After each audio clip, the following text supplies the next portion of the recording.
Para sa isang panalangin. Amang makapangyarihan, kami po ay nagtitipon sa araw na ito na puno ng kagalakan at pasasalamat.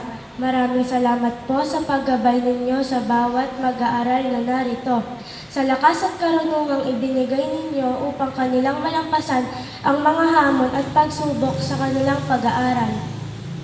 Pagpalain po ninyo ang aming pagtitipon ngayong araw.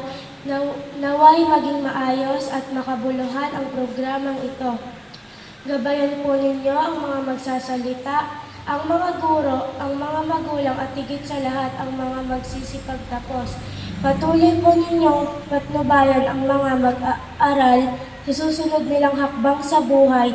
Naway gamitin nila ang kanilang kaalaman at kakayahan upang makagawa ng mabuti, makatulong sa kapwa at makapagbigay ng karangalan sa kanilang pamilya at sa aming paaralan.